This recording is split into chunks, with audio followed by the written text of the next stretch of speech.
Assalamualaikum warahmatullahi wabarakatuh. Dalam kesempatan kali ini saya akan menjelaskan tentang urinary tract infection, yaitu infeksi saluran kemih yang merupakan bagian daripada kuliah di blok urogenital. Nah, tahukah Anda bahwa kejadian daripada UTI atau kita sebut dengan urinary tract infection ya, UTI semakin lama semakin meningkat dan rata-rata jumlah infeksinya meningkat pada usia lebih dari 50 tahun pada pria. Dan rata-rata 1 daripada 3 wanita itu akan mengalami UTI pada usia 24 tahun yang membutuhkan obat-obatan antibiotik yang mana menyebabkan 20% sampai 60% daripada pengobatan daripada antibiotik pada lansia. Ya. Kita tahu bahwa sebagian besar dari terapi antibiotik itu diberikan pada infeksi dan rata-rata infeksinya diberikan pada 20-60% untuk lansia. Nah, apa itu UTI? Apa itu infeksi saluran kemih? Ya? Apa itu urinary tract infection? Adanya inflammatory respon pada sel urotelium ya, oleh karena penyebab infeksi dan invasi daripada bakteri ya. Ya, infeksi saluran kemih berarti adanya infeksi pada saluran kemih ya. Definisi dari UTI itu disebabkan oleh karena infeksi di saluran kemih.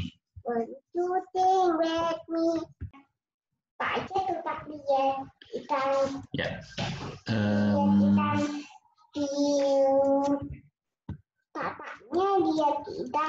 Nah, ada beberapa definisi daripada yang terkait daripada UTI ya. Yang pertama adalah bakteri urea, di mana definisinya adalah adanya bakteri pada urin, bisa asimptomatik ataupun simptomatik ya. Artinya bisa juga dia dengan gejala atau tanpa gejala. Nah, sedangkan kalau ada bakteri urea,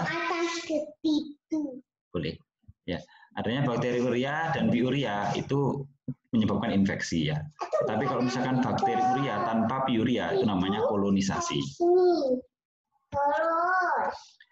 Nah, apa itu definisi dari biurea ya? Biurea adalah adanya sel darah putih atau white blood cell pada urin. Merupakan salah satu petanda daripada infeksi. Kemungkinan juga oleh karena batu, juga kemungkinan TB juga ada yang biurea ya. Nah, ada definisi daripada complicated dan uncomplicated. Apa itu? Uncomplicated di mana adanya struktur dan fungsi yang normal pada saluran kencing ya. Biasanya terjadi pada pria, wanita, dan dengan antibiotik jangka waktu singkat maka dia akan sembuh. Sedangkan complicated itu berarti ada keterlibatan dari gangguan anatomi.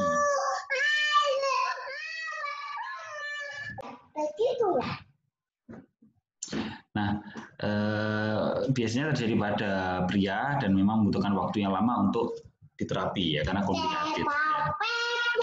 Rumit ya. Jadi isolated UTI di mana adanya waktu antara infeksi satu dan infeksi lain yaitu 6 bulan intervalnya. Jadi, intervalnya ada 6 bulan baru dia terkena UTI. Nah, definisi lain yaitu tentang recurrent UTI. Ini. Jadi kalau recurrent UTI dia kejadian infeksi lebih daripada 2 kali ya dalam waktu 6 bulan ya. Beda dengan isolated ya, kalau isolated 6 bulan tidak terkena infeksi. Tapi kalau recurrent ya dalam waktu 6 bulan sudah 2 kali infeksi ya. Dan atau 3 kali serangan dalam 12 bulan. Nah, bisa juga reinfections itu kalau misalkan disebabkan oleh karena bakteri yang lain ya. Sedangkan kalau persisten itu sama oleh karena organisme yang sama yang menyerang saluran kencing, saluran kemih. Ya. Ada juga faktor-faktor yang mempengaruhinya yaitu batu sulfat, ya, prostatitis bakterial, fistula, ya, divertikulum di uretra, dan juga atrophic infected kidney. Ini adalah beberapa faktor risiko yang memicu terjadinya recurrent UTI. Nah, ada definisi dari unresolved infection di mana sudah diberikan terapi yang adekuat, tetapi masih terjadi resistensi bakteri terhadap pengobatan. Apakah faktor risiko bakteriuria ya? Ada sosioekonomik yang rendah, wanita ya. Jadi kalau wanita karena apa? Karena secara anatomi ya uretra daripada wanita lebih pendek daripada pria sehingga risiko terhadap terjadinya infeksi lebih besar ya. Kemudian usia ini adalah usia pertengahan ya. Kemudian di mana low estrogen atau menopause saja juga tinggi. Jadi pertengahan dan ketika sudah menopause maka akan meningkat pada wanita ya. Kemudian kehamilan, kemudian diabetes mellitus atau sudah pernah kena riwayat UTI atau infeksi sebelumnya ya. Penggunaan kateter itu juga beresiko ya. Kemudian batu ginjal, riwayat batu ginjal juga berisiko terjadinya infeksi saluran kemih ya. Kemudian gawatan di saluran kemih ya, kemudian adanya obstruksi apapun penyebabnya, entah itu batu atau obstruksi karena massa ya. Kemudian gangguan daripada voiding ya, gangguan menahan kencing ya. Jadi kalau yang anyang-anyangan itu juga beresiko ya. Nah, bagaimana secara mikrobiologi ya? Jadi ada istilah itu namanya fecal derived bacteria ya. Jadi rata-rata yang uncomplicated itu oleh karena sebagian besar adalah E. coli ya atau gram negatif bacillus. Itu biasanya dari feces ya. Jadi karena rutenya adalah uretra itu berdekatan dengan orifisium uretra wanita berdekatan dengan rektum, maka resiko infeksinya besar. Oleh karena itu, maka biasanya penyebab uncomplicated UTI itu dari bakteri saluran cerna, yaitu E. coli. Nah, untuk yang complicated itu ada beberapa E. coli yang strain 505, Enterococcus faecalis, Staphylococcus aureus, Epidermidis, Pseudomonas aeruginosa merupakan penyebab daripada complicated UTI. Nah, rute infeksinya bisa ascending, ya, jadi karena dari bawah ke atas, ya, jadi naik dari pertama mulainya awalnya uretritis, habis uretritis dia kemudian dia sistitis, ya sistitis itu radang di vesika, habis itu naik ke pilonefritis, ya, atau short uretra yang pendek pada wanita, atau proses reflux ini terjadi pada batu atau pada massa. Nah, kemudian pregnancy atau kehamilan, ya ini juga rute infeksinya melalui proses kehamilan karena terjadi pelebaran daripada uretra oleh karena desakan daripada rahim ya fetus pada rahim. Kemudian obstruksi akan menyebabkan terjadinya kolonisasi daripada kuman. Nah, ini adalah lokasinya. Jadi misalkan terjadi infeksi, biasanya terjadi infeksi di bawah, kemudian naik ascending ya di vesika, bisa jadi di ureter ya, atau bahkan terjadi di ginjal namanya pilonefritis ya. Nah, ada rute yang lain yaitu hematogen dan limfatik ya, tapi ini jarang ya. Ini namanya Staphylococcus, Candida atau TBC. Kemudian kalau limfatik akan lebih jarang lagi ya. Nah, kalau misalkan resiko daripada UTI itu meningkat, maka meningkat pula virulensinya ya. Ada juga defense mekanisme di mana ada host defense yang mencegah terjadinya UTI. Nah, ada faktor daripada bakterial virulensi itu apa aja? Yaitu ada faktor, toksinnya, ya, produksi enzim, dan juga bagaimana dia menghindar daripada mekanisme pertahanan tubuh ya. Sedangkan yang faktor yang meningkatkan virulensi apa ya? Yaitu gram negatif, filinya ya, kemudian menempel pada host, kemudian monocysis type 1 ya yang diproduksi oleh toksin diproduksi oleh E. coli ya, atau beberapa tipe patogen daripada E. coli yang resisten terhadap fili ya. Jadi bisa menyebabkan pilonefritis. Nah, kemudian ada faktor yang meningkatkan ingress bakteri virulensi yang lain ya, adalah avoidance of host defense mechanism. Jadi ada beberapa E. coli yang memiliki extracellular kapsul dan juga tuberkulosis melalui penghindaran terhadap fagositosis ya. Ada beberapa toksin dan juga produksi daripada enzim.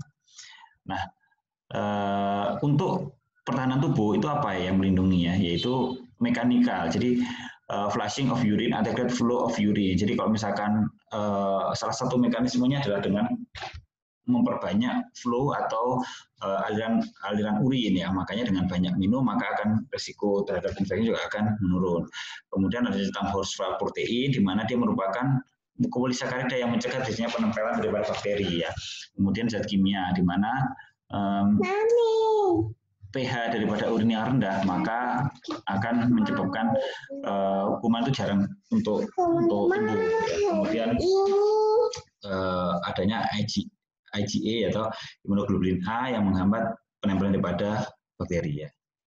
Nah ini ada beberapa patomekanisme terjadinya gambar secara lebih jelas ya bahwa sebenarnya terjadinya respon imun itu terjadinya infeksi oleh karena peningkatan daripada kolonisasi daripada bakteri ya. Jadi ada bakteri yang masuk melalui uretra, dia masuk ke vesika, kemudian dia menyebabkan terjadinya reaksi radang, adanya infiltrasi neutrofil ya.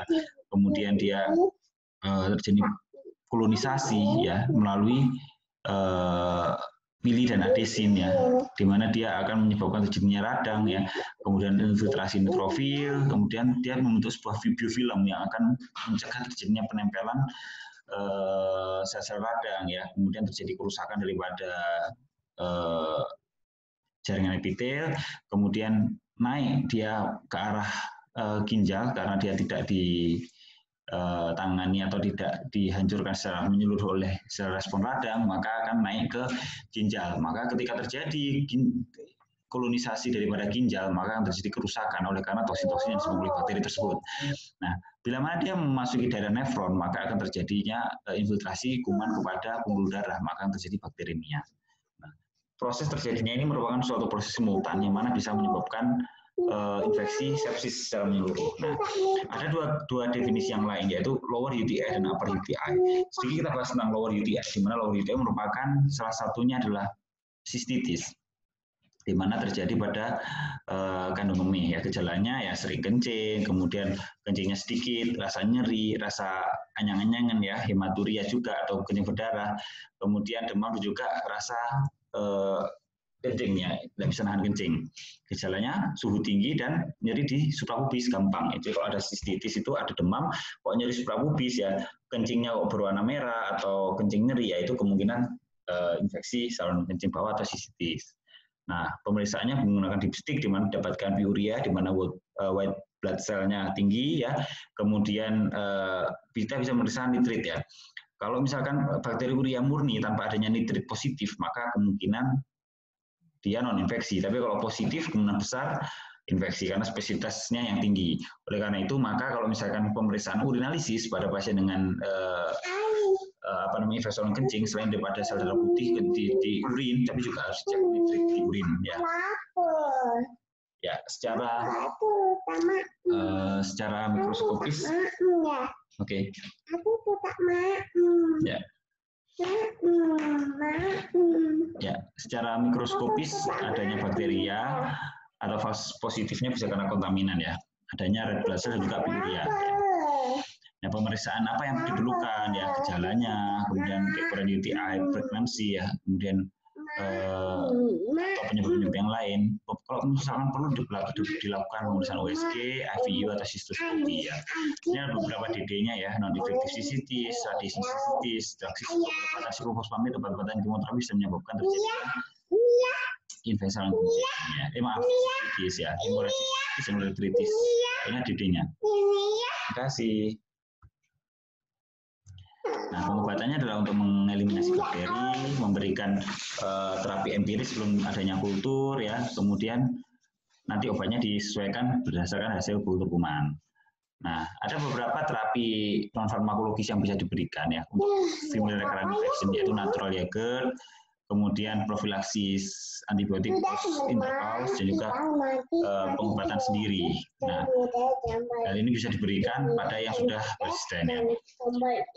Kita harus cari penyebabnya dengan pemeriksaan khusus ya, dan treatmentnya sesuai dengan apakah ada gangguan anatomi atau fungsional, ya itu yang diberikan untuk terapi kausanya. Nah, antibiotik bisa empiris atau definitif atau obat-obatan yang bakteria resisten ya. Ini beberapa antibiotik ya. Kalau simple ya ini obatnya cotrimoxazole ya, trimethoprim sulfametazole atau nitrofurantoin. Kalau complicated ya bisa dengan ciprofloxacin, ampi atau ceftriaxone ya. Kalau recurrent ini obatnya, dan kalau misalkan kronik sistis ini obatnya. Berapa durasinya ada di sini, nanti bisa dibaca ya. Ini contoh yang lain ya, obat-obatan yang tersedia di Indonesia ya. Nah, ini untuk yang guideline luar negeri, ini yang di Indonesia. Prinsipnya adalah kapan diberikan sesuai dengan peta kuman di daerah tersebut. Nah, untuk yang upper UTI atau kita sebut dengan tadi lower ya, sistitis. Kalau yang upper contohnya adalah pilonefritis ya, bisa akut bisa kronis ya. Gejalanya apa? Flank pain, demam, dan ini yang khas pain in renal provokasi. Jadi dari ketok ginjal, di ketok di daerah posto vertebrae angle, di situ ada rangsangan nyeri ya. Kemudian adanya peningkatan daripada sel darah putih. Nah, ini adalah gejala khas daripada pilonefritis yang membedakan dengan sistitis. Kalau sistitis tidak disertai dengan flank pain, tidak disertai dengan adanya provokasi, tapi ada demam dan elevated blood cells. Ya. Oke. DD-nya adalah akut kolesisitis dan pankreatitis ya. Nah, gejala faktor risikonya adalah spinal cord injury, diabetes, malformation, pregnancy, dan FD.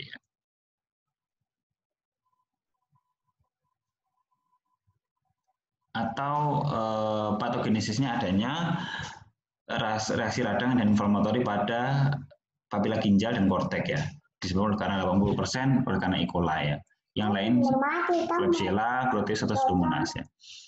Kemudian pemeriksaannya ya analisis urin rutin dan juga kultur, kemudian pemeriksaan darah rutin ya, kemudian ultrasound atau USG kalau misalnya tidak direspon dengan pemberian antibiotik selama 3 hari.